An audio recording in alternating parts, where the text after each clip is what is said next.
Perkenalkan, nama saya Nela Muna. Saya berasal dari program studi pendidikan agama Islam UIN Profesor Kiai Haji Saifuddin Zuhri Purwokerto. Jadi video ini untuk memenuhi tugas dari mata kuliah Desain dan Pengembangan Kurikulum. Pada video ini, saya akan membahas mengenai dua model yang sering digunakan dalam kurikulum merdeka. Apa itu? Yang pertama yaitu PBL atau Problem Based Learning, dan yang kedua ada PJBL atau Project Based Learning, di mana kedua model ini itu sama-sama memiliki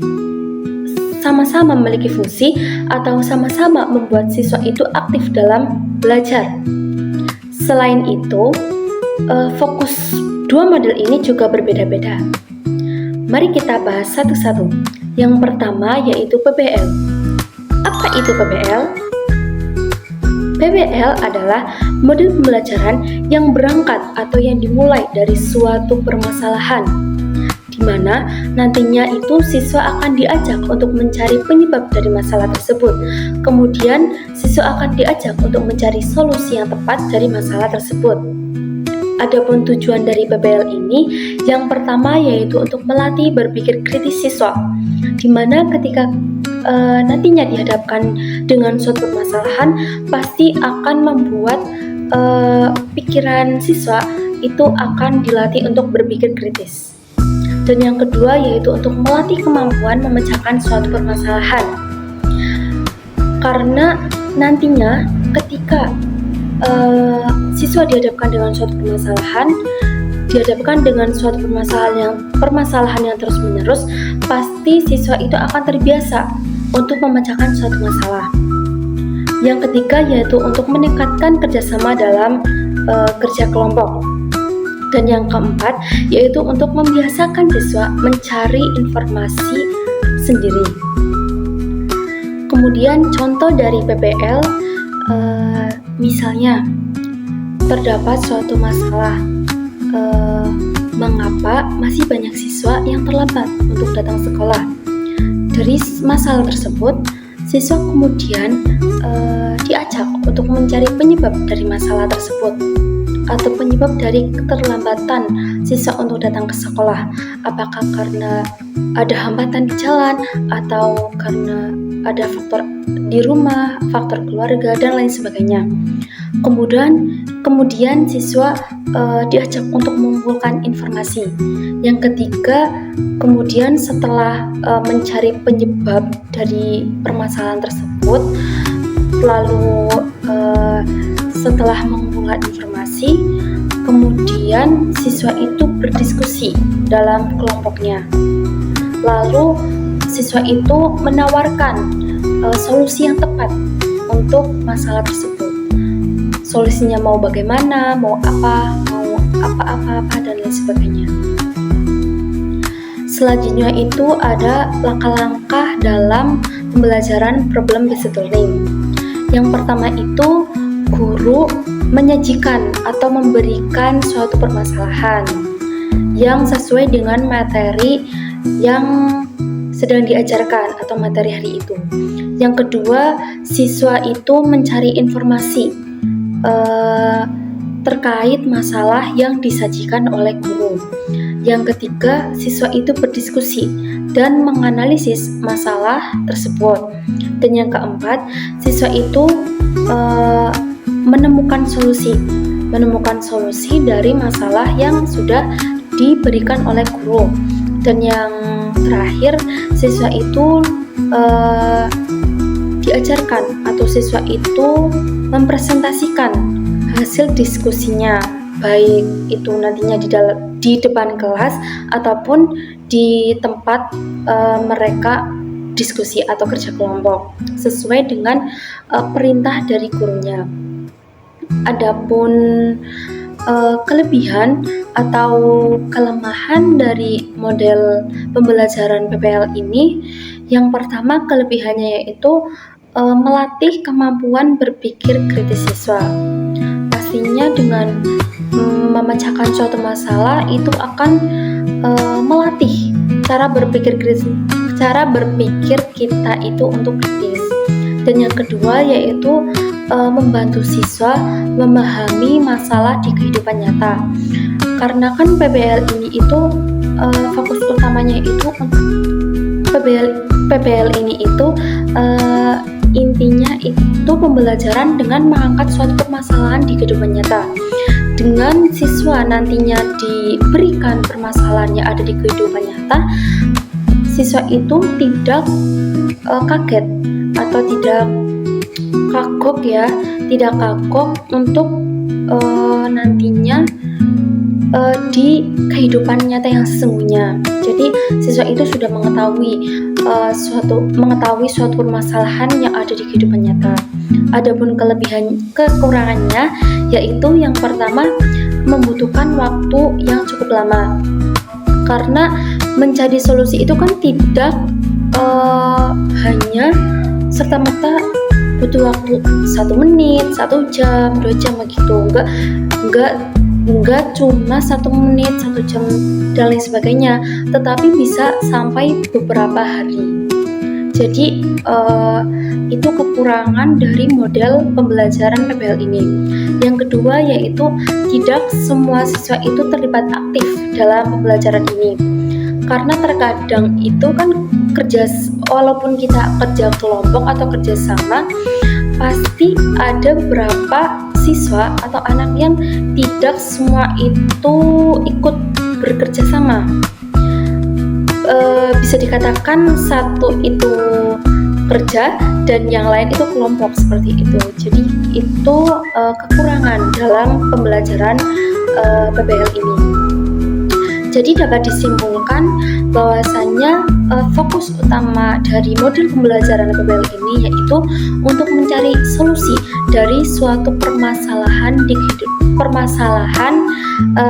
yang diberikan oleh.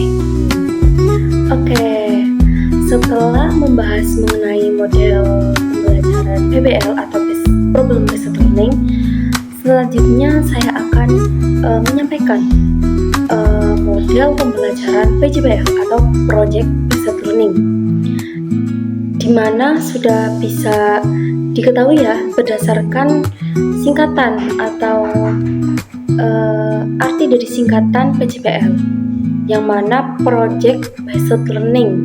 Project pasti tidak jauh kaitannya dengan suatu produk atau suatu proyek. Apa itu PJBL? PJBL itu adalah model pembelajaran yang mengajak siswa untuk membuat suatu proyek atau suatu hasil karya belajar. Contohnya itu bisa seperti video pembelajaran, poster, infografis, dan lain sebagainya. Adapun tujuan dari model pembelajaran PJBL ini, yang pertama itu untuk mengembangkan kreativitas siswa, dimana ketika ditugaskan untuk membuat proyek atau membuat hasil karya, pasti siswa itu akan lebih mudah untuk menuangkan kreativitas di dalam diri siswa masing-masing. Yang kedua yaitu untuk melatih tanggung jawab siswa. Ketika siswa dihadapkan dengan proyek secara berkelompok atau sendiri ya, tapi di sini itu secara berkelompok, pasti itu ada tugasnya masing-masing.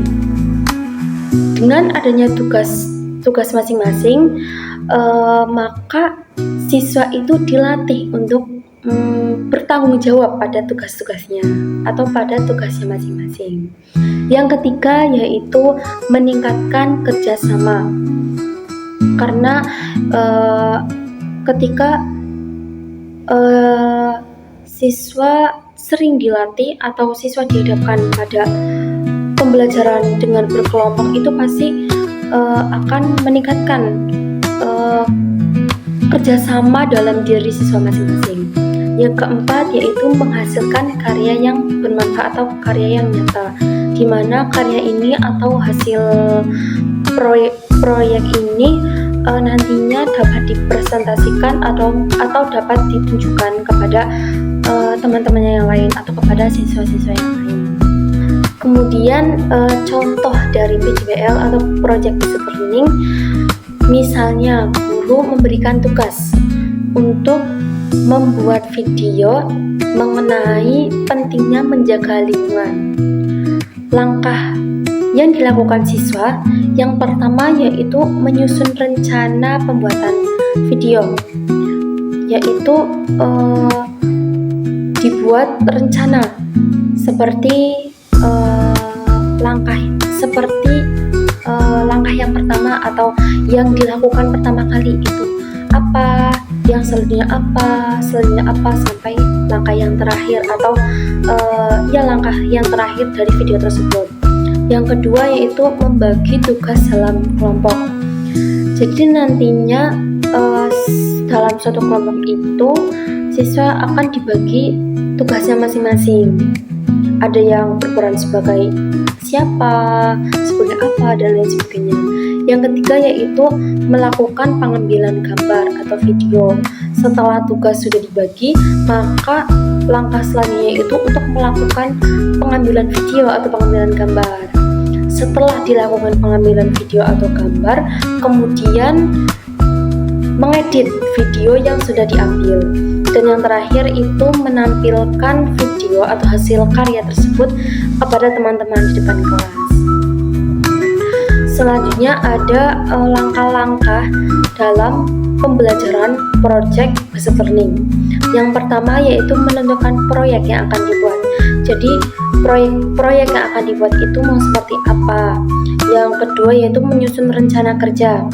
Menyusun rencana kerja seperti membuat pembagian tugas-tugas dan lain sebagainya. Yang ketiga yaitu melaksanakan proyek. Jadi nantinya di sini itu sudah kita atau dalam kelompok tersebut membuat schedule atau rancangan dari proyek tersebut, dari suatu proyek tersebut, seperti minggu pertama mengumpulkan informasi, minggu kedua apa, ketiga apa, keempat apa, dan lain sebagainya sampai di terakhir atau minggu terakhir.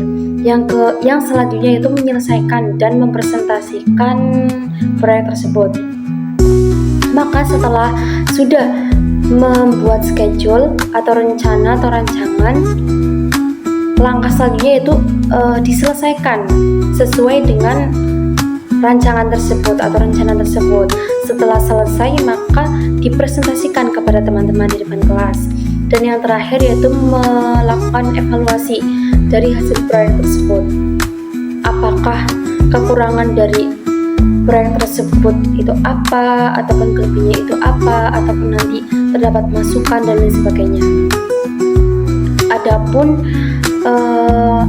kelebihan dari model pembelajaran Project Based Learning ini, yang pertama yaitu meningkatkan kreativitas dan inovasi peserta didik atau siswa.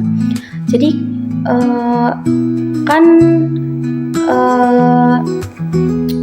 inti dari model pembelajaran ini itu kan membuat project atau membuat proyek. Maka dengan tugas membuat proyek ini akan melatih berpikir atau melatih kreativitas dan inovasi dari masing-masing peserta didik. Yang selanjutnya yaitu melatih tanggung jawab. Dengan dibagi tugas masing-masing setiap kelompok itu, maka peserta didik itu akan memiliki tanggung jawabnya masing-masing. Dengan tanggung jawab tersebut, maka tugasnya juga menjadi cepat selesai ketika setiap peserta didik itu memiliki tanggung jawab. Yang ketiga atau yang terakhir yaitu menghasilkan produk yang nyata. Karena hasil akhir dari proyek ini yaitu contohnya seperti infografis, poster, video pembelajaran dan sebagainya yang nyata atau yang dapat ditunjukkan kepada teman-teman yang lain. Ketika ada kelebihan maka ada kekurangan. Adapun kekurangan dari PJBL ini, yang pertama yaitu membutuhkan waktu dan biaya yang lebih banyak. Karena membuat suatu proyek itu tidak lepas dari suatu biaya, dan pastinya biaya ini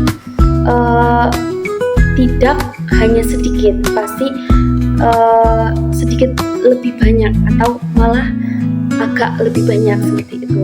Selain biaya juga membutuhkan waktu yang lama karena nantinya kan membuat video atau proyek itu sesuai dengan rencana beberapa minggu seperti itu. Jadinya nanti hasil dari proyek ini atau hasil akhir pembelajaran ini pasti akan lebih lama. Yang selanjutnya yaitu memerlukan perencanaan yang matang, karena ketika tidak direncanakan dengan matang, maka hasil proyek ini menjadi tidak maksimal. Jadi dapat disimpulkan bahwa hasil akhir atau fokus utama dalam pembelajaran project based learning itu yaitu untuk menghasilkan suatu karya atau suatu produk. Mungkin sekian yang dapat saya sampaikan dari materi PBL atau problem based learning dan project based learning. Semoga bermanfaat bagi kita semua. Apabila saya banyak salahnya, mohon maaf yang sebesar-besarnya. Terima kasih.